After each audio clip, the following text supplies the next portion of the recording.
y pues estoy muy agradecido por la invitación. No, y hablábamos antes de entrar a la entrevista, ahí cuando estábamos en corte, qué difícil es este tema de la Contraloría desde la perspectiva ciudadana, que la gente pueda entender todo lo que ustedes hacen y por qué es importante la labor que ustedes ejecutan, ¿no? Sí, mira,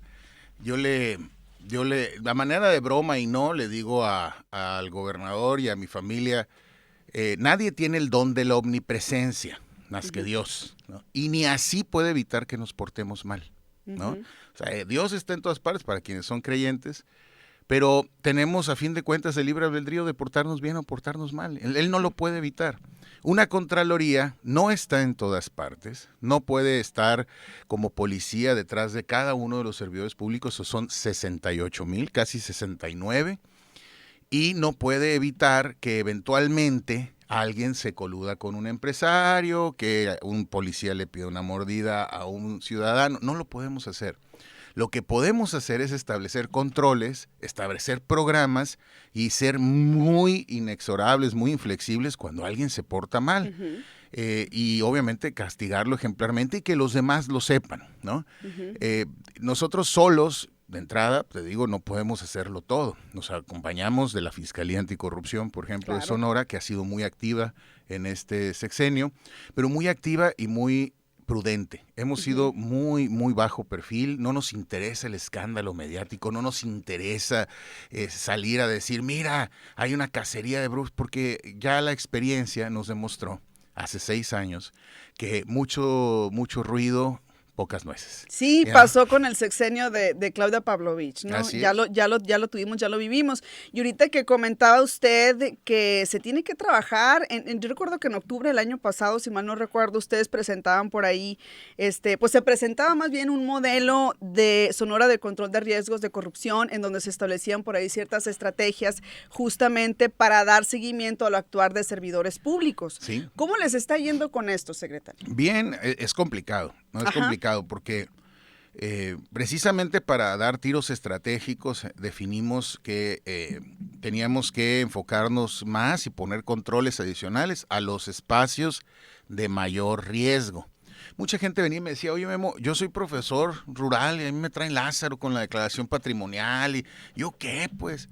O personas por ejemplo, de aquí de Radio Sonora o de otras instituciones que no tienen ningún manejo económico y a fin de cuentas, pues dicen, a mí me traen Lázaro con estos temas, pero al director administrativo o al cajero, no así, yo me doy cuenta de cosas, ¿no? Entonces lo que definimos es seleccionar los asientos calientes, les llaman, los hotspots, los puestos donde más posibilidades hay de que cometan el jurídico, el administrativo, el de licitaciones, el titular, el subdirector de adquisiciones, todos esos espacios, la cajera, el cajero, ¿no? Todos esos espacios, el que autoriza, el que requiere, tienen controles adicionales. Es decir, les hacemos auditorías patrimoniales. Este próximo mes tenemos algunas programadas. Se rifa y se dice, a ver, ahora te tocó a ti, y Contraloría habrá de ir a sus casas, ¿no? A verificar a sus domicilios. ¿Esto a se hacía verificar, antes? nunca. A verificar que lo que nos dijiste en la declaración patrimonial sea cierto. O sea, si, ¿no? si un funcionario dice, yo tengo un vehículo, yo tengo una casa con tales características, ¿sí? Ustedes van a revisar que ir a así que sea. Efectivamente sea así. Si tú, como servidora pública, dices, bueno, en el pasado año Contraloría compré 5 cabezas de ganado, pues nosotros vamos a ir a ver si son 5 o no son 5,000, ¿no? Y poder determinar efectivamente si fue veraz o no veraz. Recordemos, mentirle a la autoridad es un delito. Y entonces, al día de hoy, nunca ha habido ningún mecanismo, ninguna auditoría patrimonial de los servidores públicos que permite establecer el crecimiento de sus fortunas. Nos tocó en el padrecismo. En el padrecismo, nuestros vecinos, nuestros amigos, de repente tronaron así el techo, o sea, es decir, crecieron, crecieron de una manera exponencial en sus patrimonios y fue muy difícil comprobarlos y nunca nadie se dio cuenta más que todos los demás. La autoridad, la Contraloría no se dio cuenta más que todos los demás. Para evitar eso metimos unos lineamientos y ahora ya tenían la facultad, nada más hacía falta poner los lineamientos. Ejecutarla, ¿no? Y tienen ustedes el personal o la cantidad de gente. Ese es un verdadero tema, que ¿no? pueda realizar estas visitas. Ese es un verdadero tema. No lo tenemos, estamos haciendo maravillas con los que tenemos. Y ni hablar, pues tenemos que partirnos en todas partes. Ahora, decía usted, mentirle a la autoridad es un delito. Así es. Cuando ustedes detecten entonces que no coincide lo que un funcionario o funcionaria rinde en su declaración patrimonial con lo que realmente hay físicamente, se ¿qué va va a al ocurrir? Ministerio Público. O sea, obviamente iniciamos un proceso de averiguación. Si no puede dar las explicaciones adecuadas, si no son satisfechas, pues se va al Ministerio Público. Oiga, y hablando de mentirle a la autoridad, hace poco ustedes daban a conocer casos de servidores públicos que tenían títulos falsos, ¿no? Sí. ¿Qué pasó con esto? Tenemos entendido que era para ascender a puestos, recibir un mayor sueldo, pero ¿cómo es que o qué procedimientos estaba siguiendo que se pudo detectar? Bien, mire, ¿cómo te diré? Hay diversas auditorías, se hacen auditorías y es el área administrativa específicamente quien tiene la responsabilidad de cuando contrata a alguien, revisar que efectivamente ese alguien sea pues lo que dice ser, ¿no? En este caso es un caso muy viejo, es una persona que ingresó a trabajar en 1998, ¿no? Es decir, en unos poquitos años hubiera podido jubilarse si no hubiera cometido este delito. Él presenta un título de contador público, ¿no? Era auditor. Y título y cédula falsas, ¿no? En el 2004. Y es hasta años después que se detecta y se denuncia y se inician las pesquisas y obviamente esto es un fraude, ¿no? Pues por mero fraude fue con lo que se buscó su aprehensión. Se le determina deteniendo enero, el día 11 de enero. El juez otorga la orden de aprehensión, se le detiene. Se va a la cárcel, eso es bien importante decirlo, se va a la cárcel, se está en juicio y el juez y entre ellos hacen un abreviado, dicen, ok, a ver, sí soy culpable, es falso, ¿no? Acepta su culpabilidad, ya no quiero estar en la cárcel. Recordemos que no hay peor castigo que te priven de la libertad, del derecho más preciado de un ser humano después de la vida. Y pues pide un acuerdo reparatorio y pide un abreviado, es decir, declárenme culpable, adelante, yo quiero salir y el castigo será pues pagar todo lo que tenía. Todo lo que recibió indebidamente. Claro, pero suponemos que estará inhabilitado, ¿no? Por supuesto que no debe, por supuesto que no debe de regresar a la administración pública. No es debido.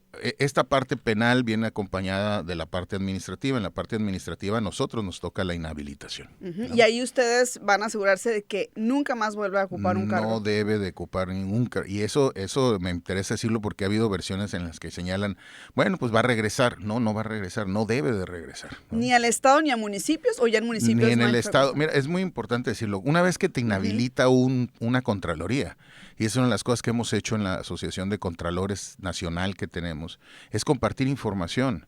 Y entonces no puede trabajar ni en el municipio, ni en el Estado, ni en la Federación, ni en otros estados. Eso es importantísimo, ¿no? Entonces, ¿no? Sí, o sea, la persona tendrá que irse a trabajar pues, al servicio privado, ¿no? Pero no puede ya estar aquí. Y nosotros hemos querido privilegiar mucho dos cosas. Uno, la reparación del daño, es decir, hacer materialmente efectivo esto de que regresen lo que indebidamente se llevaron. Y la otra parte es el nunca más, es decir, dar garantías de no repetición, evitar que esto vuelva a suceder. Entonces, sí tenemos una auditoría que ya instruimos de revisar por parte de los órganos internos de control, especialmente en el sector salud, en el sector educativo, para poder determinar que quien se dice enfermera o quien se dice médico se realmente lo sea, y de ahí lo urgente y de ahí para abajo. Me quiero detener en esta parte que menciona, secretario, de revisar que esta persona regrese lo que indebidamente se llevó. Sabemos que a nivel nacional pues existe un instituto para devolverle al pueblo lo robado, ¿no? En este caso, ¿qué se hace una vez que esta persona regrese lo que indebidamente se llevó y qué seguimiento se le da? Bien, fíjate que ese es un tema bien interesante. Se regresa a tesorería, ¿no? Okay. O sea, regresa a tesorería por vía de una cuenta del juzgado, ¿no? Él dio ya un enganche, digámoslo así. Dijo, yo con esto garantizo que me voy, entrego y tengo que pagar una mensualidad durante un espacio temporal, un año, por ejemplo. Durante ese año, igual tendrá que ir a firmar, tiene sus medidas como no salir del país, Va a tener un chip ahí que lo tiene que estén someter, vigilando. tiene que prestar además servicio en favor del Estado. Esas fueron las medidas cautelares que se le establecieron.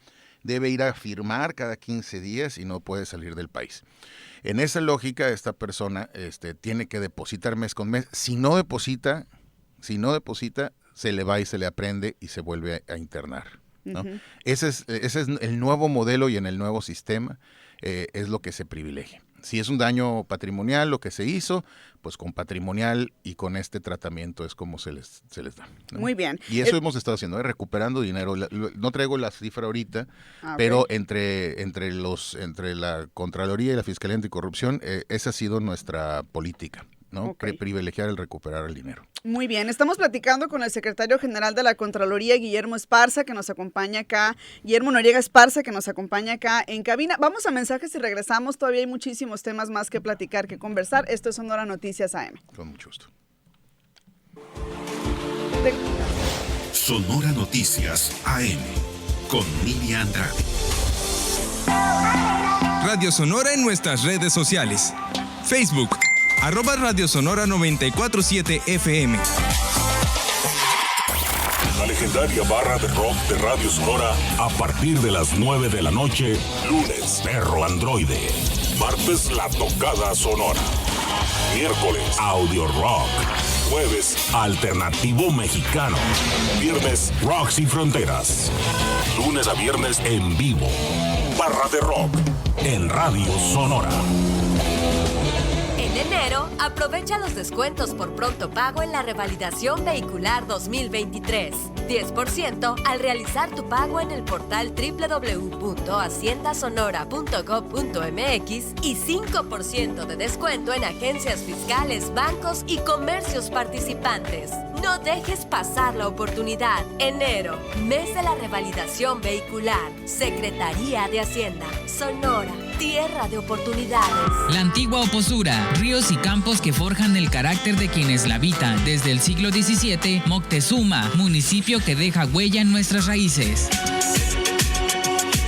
XHMOC 94.7 FM, Radio Sonora, nuestra radio.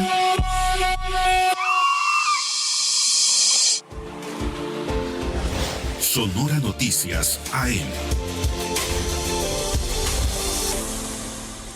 Estamos de regreso, son las 7 de la mañana con 43 minutos. Acá en cabina nos acompaña el secretario general de la Contraloría, Guillermo Noriega Esparza, platicando sobre temas muy interesantes, sobre lo que se está haciendo desde la Contraloría. Ahorita comentábamos, secretario, sobre los casos también en el sector salud, sí, de personas con títulos falsos. También hay una preocupación en este tema, ¿no? Hay un tema que se está avanzado en la parte judicial, que tiene que ver con otro perfil. Es decir, hay enfermeras que para obtener mayores ingresos y escalar en el escalafón, digamos, en su ascenso, y obtener mayores niveles y mayores responsabilidades, han salido a estudiar en escuelas que son escuelas patito, es decir, que no necesariamente tenían las certificaciones y los permisos para otorgar certificados, y eventualmente la autoridad se le fue en contra a ellas, así con esta lógica, ¿no?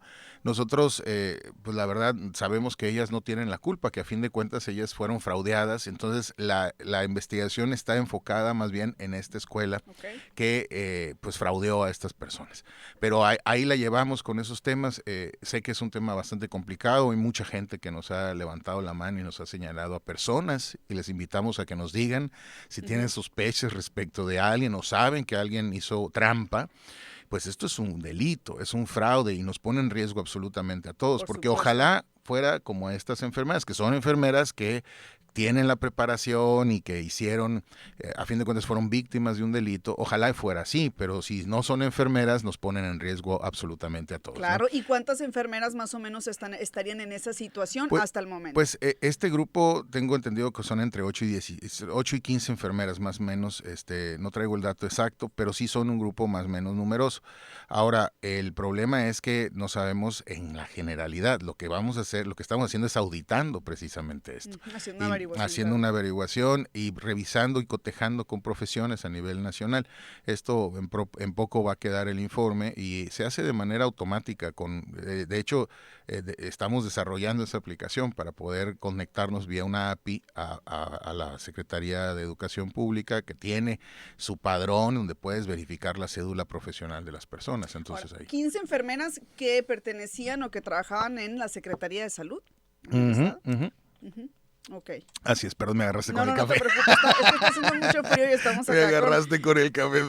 Con cafecito. Entonces, bueno, vamos a estar pendientes entonces. Sí, en cuanto tengamos este el resultado, claro. Nosotros con muchísimo gusto los comunicamos. Bien, otro tema importante también tiene que ver con estos portales de transparencia, de información que ustedes tienen, secretario, para pues darle a conocer a la ciudadanía o también solventar dudas, ¿no? Que la gente tenga, ¿no? Mira, regularmente los gobiernos se conformaban con subir información a Internet, al portal de Internet y cumplir con la ley de transparencia. Que yo quiero hacer un paréntesis, no todos los gobiernos cumplen con eso. Así es, ¿no? Así lo sé. Hay incluso muchos ayuntamientos que no tienen portales de transparencia o que no tienen la información que deberían de tener, ni la ¿no? actualizan, ni la básica, ¿no? La verdad, ese es un trabajo que hace la revisión el Instituto de Transparencia. Claro. Y sería muy importante revisar sus rankings, ¿no? Y ellos hacen rankings y dicen quién está bien, quién está mal y tienen la capacidad de sancionar a esos ayuntamientos. Ellos es su facultad.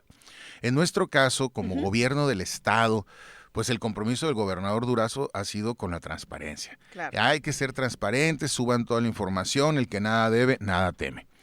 Y lo primeritito que hicimos es hacer una serie de ajustes en el portal de Internet y eso nos llevó a que el Instituto Nacional de Acceso a la Información, el INAI, nos diera una mención especial en un concurso que se hace todos los años, que es el Premio Nacional de Transparencia.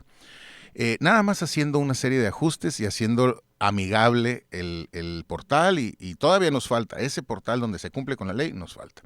Pero no nos quisimos quedar con la mera provisión de información así, ¿no? Primero dijimos, vamos a hacer un portal de datos abiertos. Entonces, nos trabajamos con las dependencias durante casi un año para que suban la información así, en greña. La base de datos completa, en formatos no propietarios, va para arriba para que la puedan descargar y jugar con ella y buscar la manera de encontrarle una utilidad. Hay distinto tipo de información muy útil ahí que les invito a navegarlo. Luego dijimos, también es importante hacer ejercicios de transparencia proactiva, entonces sacamos, les invito a ver el portal de datos, es datos.sonora.gov.mx, ¿no? Y luego dijimos, hay que hacer ejercicios de transparencia focalizada, de manera específica. Entonces creamos el portal compras.sonora.gov.mx, donde ahí, de manera, sí me atrevo a decir, nos hicimos un análisis, un estudio de mercado internacional. ¿Cuáles son las mejores prácticas internacionales?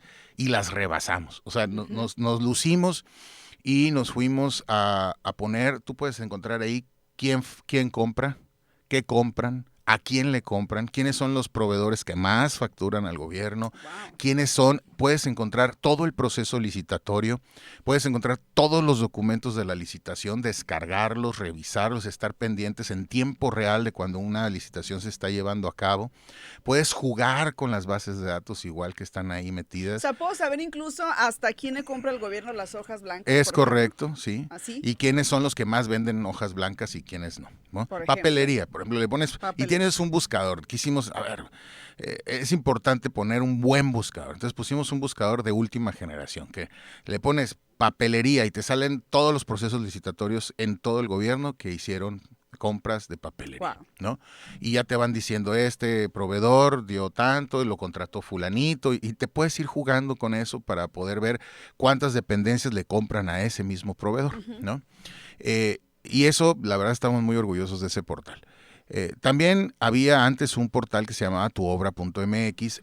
Cuando llegamos lo suspendimos porque nos dimos cuenta que había información que no correspondía, no era veraz, por lo menos decir eso. Entonces lo rehicimos, lo planteamos desde otra perspectiva y ahora se llama obrastransparentes.sonora.gov.mx. En cualquier buscador, si le pones Obras Transparentes Sonora, te aparece. Y ahí está muy padre porque tú puedes ir a Bavispe, por ejemplo, o a Ures, y abres en un mapita georreferenciado y te va a aparecer un tag en cada una de las obras, le das un clic y te va a aparecer la ficha. Esta es una remodelación de un centro de salud por tantos millones de pesos, el avance de la obra, quién fue el contratista, el proceso licitatorio, las fotos de la obra, de cómo va en el avance y demás, y eso te da mucha claridad y estamos ahorita experimentando para poder cargar también la obra federal, no nada más la estatal, para que se vea de manera clara y conjunta el proceso de transformación que inició en este estado el septiembre del año pasado, del año antepasado ya. Y hay un último, ya dijimos datos, ya dijimos compras, ya dijimos obras. Hay un último que me interesa mucho explicar o comentar porque es algo que pocas veces hacen los gobiernos y se ciñen aquí, vienen a medios o alguien saca una información falsa y no hay manera de explicar porque entonces creamos un portal que le da mayor calidad a la rendición de cuentas. Esto es explicaciones.sonora.gov.mx. Este portal lo que hace es actuar como un blog donde si sacan información sobre X dependencia, la dependencia explica, ¿no?, con documentos, de manera muy focalizada a ese tema, lo que es. El caso, por ejemplo, que sacaron de los libros del CECITE fue el primero. A ver, pues expliquen ahí, si realmente no hay ningún tema, tu derecho de poner toda la información y que la gente lo lea y ya se lleve, digamos, una explicación de calidad, ahí hay que ponerlo. Pero ¿quién hizo, por ejemplo, la solicitud o cómo funciona? Es decir, cualquier ciudadano o ciudadana puede llegar y decir, oigan, yo quiero que me expliquen X tema. ¿Cómo sería la solicitud? ¿Cómo es que entonces se vacía pues la información ahí? Fíjate que das con un punto que debatimos desde un inicio. Le decíamos, a ver, podemos hacer persona por persona, podemos hacer una votación, podemos hacer lo que suba. Terminamos empezando con lo que está en la opinión pública, ¿no? ¿Qué está en la opinión pública? Mira, está rondando una duda respecto al tema de los CECITES, del CECITE y los libros. Bueno, explíquenlo ahí, ¿no? Y que quede muy claro. Y lo importante es que es dinámico, es decir, ahorita la publicación tenemos la de los libros del CECITE. No es la misma de hace una semana al día de hoy. Se va actualizando y entonces ya al final vas poniendo, mira, y ahora está esta nueva noticia y de ese mismo tema vas generando, digamos, varios seguimientos. Y así hasta que se concluye la explicación. Esto, me interesa decirlo, es para aumentar la calidad de la manera en la que rendimos cuentas. No nada más es un asunto de defenderse o no, no, los ciudadanos no quieren que les digan eslogans, que les digan todo está bien, confía ciegamente en mí. Ahí están las pruebas y ahí van a estar poniéndose las pruebas. Y si hay algo que castigar y si hay algo que esté regular, se inicia un procedimiento sancionatorio, se lindan las responsabilidades y se sanciona a quien se tenga que sancionar sin ningún problema. Sin ningún problema, ¿no? Entonces ahí está. Entonces nomás repetimos, es explicaciones.sonora.gov.mx. Ahí podemos entrar y ver todo, en este caso, de CECITES, ¿no? Así es, en este caso. Y se van a ir sumando porque pasa, pues, mira, ahora tenemos dudas respecto a X programa y a lo mejor hay un tema ahí en el que haya dudas sobre el correcto actuar del gobierno, ahí le vamos a entrar con mucho gusto y vamos a poner la información. Una situación que también pues genera muchos comentarios en torno al trabajo que está haciendo Contraloría son los operativos anticorrupción. Sí. Hace poco ustedes estaban por allá en Álamos, en el FAO, realizando uno con algunos datos interesantes. Pues si nos puede explicar primero que nada, ¿con qué objetivos se hacen y cuáles son los hallazgos más importantes que han encontrado? Mira, son dos tipos de operativos. Uno es la brigada de integridad, que de repente un día cualquiera le caemos a una dependencia de gobierno y vamos 8 equipos dentro de Contraloría, auditores, investigadores, gente de obra, ¿no? Y les caemos de sorpresa. Es así, ya les cayó el chahuistle, señores. Venimos a revisar. ¿Cómo los eligen ustedes? No, ¿Es aleatorio? no es aleatorio. De hecho, nadie sabe a dónde vamos a ir. El único que sabe soy yo. Entonces, en la mañana, si en la mañana me despierto y digo, híjole, estos canijos de Icresón, ¿no? Tienen un relajo, o en redes sociales estoy viendo que hay un problema en registro civil o en algún lugar, Claro. nos vamos a revisar y a verificar. Te pongo el ejemplo, registro civil. El año pasado, en calor, unas filas interminables, las correcciones de actas estaban fuera de control, y la gente en el sol, en el calorón, haciendo unas filas terribles, llegaban desde muy temprano, de fuera venían incluso. Hicimos una brigada de integridad, revisamos, les hicimos arqueo de caja, vimos que había una serie de irregularidades, pero lo más relevante de esto fue que fuimos con el gobernador, le dijimos, gobernador, a un lado del registro civil, ahí en el centro de gobierno, está un anfiteatro, un espacio donde se hacen eventos. Por favor, prestémoselo a la sociedad. O sea, y entonces se puso un sistema aeropuerto, se prendieron los aires y ya la gente no tiene que ir a hacer fila, sino que llega, saca una ficha y se va a sentar en el aire acondicionado en aquel entonces, esperando que las pantallas le digan, ya puedes pasar, ya te tocó tu turno. Algo tan elemental como eso, por ejemplo. Esa es la parte de nosotros vigilando a los servidores y a los servicios que se dan en el gobierno. Hay otra parte. Digo, en este caso ya fuimos a la Junta de Conciliación y Arbitraje, ya fuimos a muchas partes donde incluso hemos levantado denuncias administrativas y penales. Y ya hemos incluso metido gente a la cárcel por maltrato. Por ejemplo, un oficial de registro civil en Ortiz, ¿no? Esta persona en Ortiz, y esta persona le pidió dinero, 5,000 pesos a una señora para hacer la corrección de su acta cuando el trámite no debía, tiene un costo muy chiquito, la corrección de acta son 350 pesos creo. Ella denunció, nos lo denunció, nosotros procedimos, la Fiscalía Anticorrupción también, y la persona fue a dar a la cárcel, lo detuvimos en el mismo acto, bueno, no inmediatamente, pero lo detuvimos en su oficina, y eventualmente, bueno, fue a dar a la cárcel y pasó lo mismo, ¿no? ¿Saben qué? Ok, sí, soy culpable, tienes que reparar el daño, se inhabilita, tiene que ir a firmar, ya no puede desempeñar cargos públicos, y a las personas se les reparó el daño del que le habían sido. Pero esos son los resultados. Y la otra parte es la patrulla antisobornos. Por ejemplo, en el último juego de béisbol que había unos días antes, hubo muchas quejas de que había pues muchos policías extorsionando a la gente a la salida. En el último juego decidimos agruparnos y fuimos alrededor de 30 personas, entre personal de la Contraloría, ministerios públicos de la Fiscalía Anticorrupción, agentes investigadores, policías estatales, en alrededor de 10 carros, alrededor de las áreas, pues por todo el García Morales, por todo el Colosio, por el Solidaridad, por el Camino del Seri, y anduvimos cazando policías. Es decir, si veíamos que un policía municipal estaba deteniendo allá a lo lejos a alguien y veíamos las sirenas, nos íbamos y llegamos, y es tan impactante porque llegamos y decimos, buenas noches, señor oficial, joven, venimos de la Fiscalía Anticorrupción, de la Contraloría del Estado, es la Fiscalía quien tiene la atribución, pero los acompañamos y nosotros coordinamos. Venimos a revisar que todo esté bien, no le han pedido mordida, joven, oficial, no, pues la persona viene, tomar por qué lo detuvo, etcétera, y entonces no nos metemos propiamente. Si no hay un acto de corrupción, nos mantenemos al margen, vigilando que no haya un acto de corrupción. Si a la persona se le tiene que detener el carro, los acompañamos a que se le detenga el carro, sin ningún problema, que se le haga su infracción, pero que no haya el acto de corrupción. Y ya llevamos 14 policías municipales vinculados a procesos por temas de soborno en todo el estado. Hemos estado en Puerto Peñasco, en Sonoita, en Magdalena, en Nogales, en el kilómetro 21, con todo este tema de los paisanos.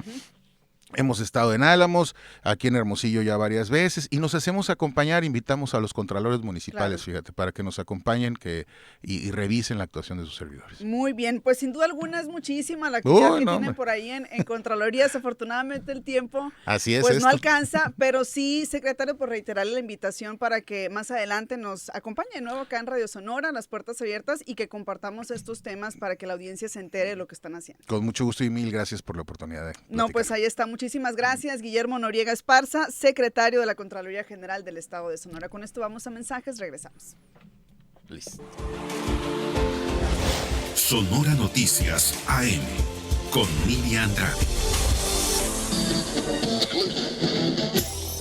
Está usted escuchando XHHB 94.7 FM, Radio Sonora. transmitiendo desde el Centro Histórico de Hermosillo. Teléfono en cabina 6622-220141. Plataformas digitales. Facebook Radio Sonora. Instagram Radio-Sonora. Twitter Radio-Sonora FM. WhatsApp 6628-472364. Sitio web www.radiosonora.com.mx. Radio Sonora, 40 años de ser nuestra radio. Sonora Noticias AM.